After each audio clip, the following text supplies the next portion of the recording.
James Thomas, morning blend. Again, here we go. I've got Janelle, I've got Tony. We're going to talk about a few movies today. It looks like the first one we're going to talk about, according to Tony, is a horror movie that we saw this last night. I had nightmares about it. I'm sure you will too. Tony, let's talk about the Joker. All right, it's been 5 years since the events of the first film with Arthur Fleck carrying out a series of crimes here. This further explores that duality between Arthur Fleck and Joker, and it does so in some expressive and very divisive ways that's sure going to divide audiences, and I think the three of us as well. Janelle, what did you think about last night's movie? If you can Um, I, call it that. well, first of all, I warned you and you gave me a crazy look, so we'll just start there.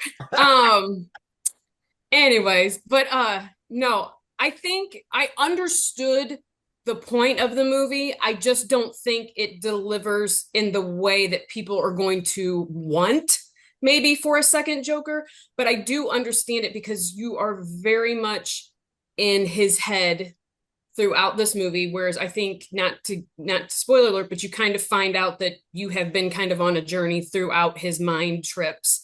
So I think with his relationship, this is kind of a natural expression of where he's at mentally because of his relationship with Harley or Lee in the movie.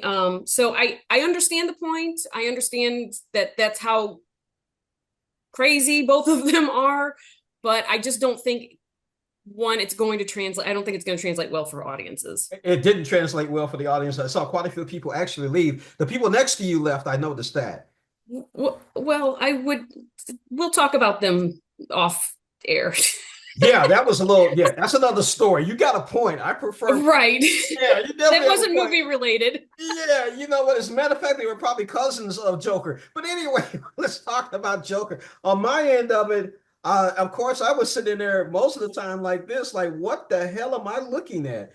I was warned by Janelle what it could be, and it turned out to be, I don't know what it was. We kept going back and forth, and you're right, we did get kind of in the mind of the Joker. And really found out that he's pretty, yes, he is. So, Tony, what did you think about the movie? We got to make this quick. We need to run through all of them. So I enjoyed it, honestly. Just not every element worked. It's very much a musical at times. And for people that don't like musicals, probably a reason alone not to see it. But I thought Phoenix was great here again. I think has a real shot at getting nominated. Lady Gaga was solid, but her talent with that really elevated the film's musical sequences.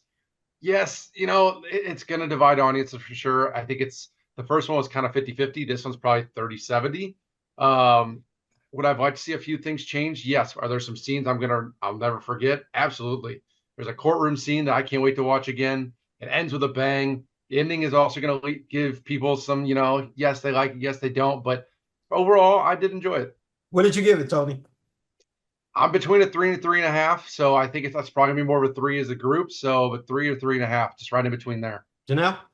Yeah, I agree. It's a 3 out of 5. The acting is great. I mean, the story outside of the musical is interesting to watch. It's just it's a little strange. Sorry, we gave it a spoiler word away, but that's the way it is. We do give it a three. Tony, what's the next movie? We got to make it quick. We got to move along. Next one we got is gonna have to be. Uh-oh. Uh-oh. Monster Summer? Let's do it. Let's do it. Okay, Monster Summer. Janelle, you get started. Tony, you talk about it. I didn't get a chance to see it, so you two go at it, and let's make it quick. I really think it's an okay if it was a Lifetime movie. I don't think this is a theater movie in the least. It's very predictable. It's just very stilted. Again, it's very freeform, made for TV type of movie. I just don't think this is a like an in the theater draw. Tony? Couldn't agree more. But instead of Lifetime, this is a Disney Channel movie. It's a mysterious event in Cape Cod. Young children disappearing. My biggest issue with this, it's totally confused. It has no idea what it wants to be. And sometimes it's PG horror. Sometimes it's almost R-rated. Are Mel we talking Gibson's really. about Monster Summer or are we talking about Joker? We're talking about and Exactly.